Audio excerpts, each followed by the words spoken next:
ইলিশ মাছের ৩০ কাটা, বোয়াল মাছের দাড়ি, ইলিশ আর কচু খাইতে আইসো আমার বাড়ি।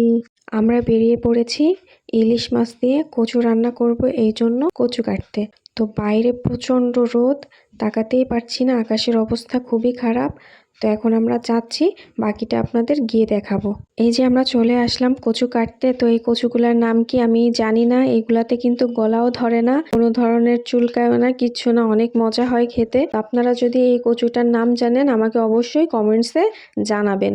কাটতে কাটতে আমাদের কাটা প্রায় শেষ হয়ে গেছে। এখানে প্রচুর কচু গাছ ছিল, আমরা যখন আগে নিতাম এখন মনে হয় কেটে ফেলেছে, এই জন্য কচু কম। তারপর আমরা নিয়ে বাসায় চলে আসলাম। এরপর এটা আমার বোন একে একে হচ্ছে আপনাদের কচুর পাতাগুলো সরিয়ে নিচ্ছিল কেটে কেটে। এরপরে হলো পরিষ্কার করার পালা। ভালো পানি দিয়ে সুন্দর করে পরিষ্কার করে এক সাইডে রেখে রেখে নিচ্ছিল।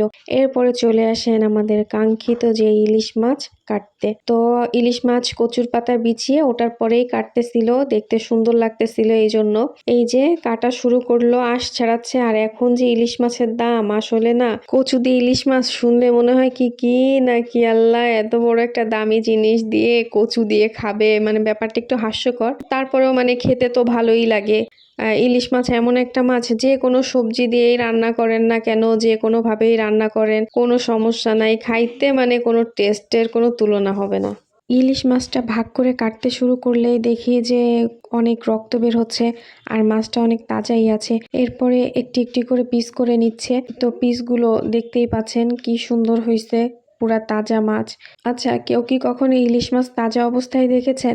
দেখলে অবশ্যই জানাবেন যে কেমন হয়। আমি কিন্তু কখনো দেখিনি যে ইলিশ মাছ, যে মাছগুলা লাফায় না বা তাজা অবস্থায় নড়াচড়া করে, এরকম পর্যায়ে আমি কখনো দেখিনি। পুরাই তাজা, রক্তে একদম চকচক করতেছে। আচ্ছা, আমার ভিডিওগুলো আপনাদের কেমন লাগে অবশ্যই জানাবেন। তো এই পর্যায়ে হচ্ছে কচুগুলো ছিলে কেটে নিবে।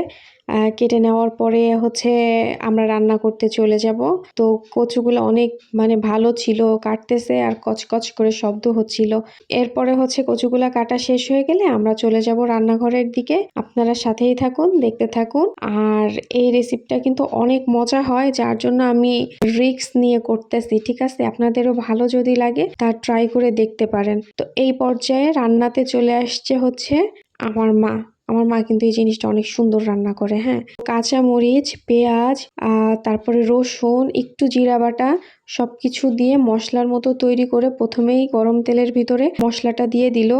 আর পাশে করে রাখা ছিল হচ্ছে ইলিশ মাছ, লবণ হলুদ দিয়ে মাখিয়ে তারপরে রাখা ছিল। ওই মাছটাই হচ্ছে পরে মশলাটা একটু ভাজা হয়ে গেলে এরপরে ওই মাছগুলা মশলার ভিতরে দিয়ে কষিয়ে নিচ্ছিল। এই পর্যায়ে আবার হচ্ছে কিছুটা লবণ এবং হলুদ দিয়ে দিল। হলুদ দিয়ে আস্তে আস্তে ধীরে ধীরে নাড়াচাড়া করতেছে যাতে মাছগুলো ভেঙে না যায়, কারণ ইলিশ মাছ কিন্তু কাঁচা অবস্থাতেই রান্না করে আমাদের বাসায়, আমরা কিন্তু ভেজে খাই না।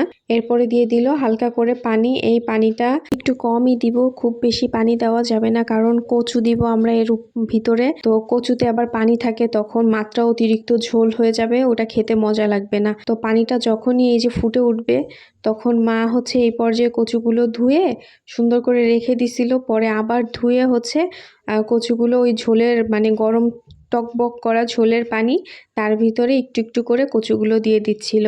এরপরে নাড়াচাড়া করলো না, হালকা করে ঢাকনা দিয়ে ঢেকে দিল। এবং পরে যখন কচুগুলো একটু ভাপে সেদ্ধ হয়ে কমে গেল, তখন আবার একটু করে নাড়া দিল, নাড়া দিয়ে আবার রেখে দিবে ঢাকনা দিয়ে, ঢাকা দিয়ে। ঢাকনা তোলার পরে এই পর্যায়ে আবার কিছুটা সময় এই যে ঢেকে দিয়ে দিব। আর এই পর্যায়ে আমাদের রান্না শেষ, নামিয়ে ফেলবো। আজ এই পর্যন্ত, আল্লাহ হাফেজ।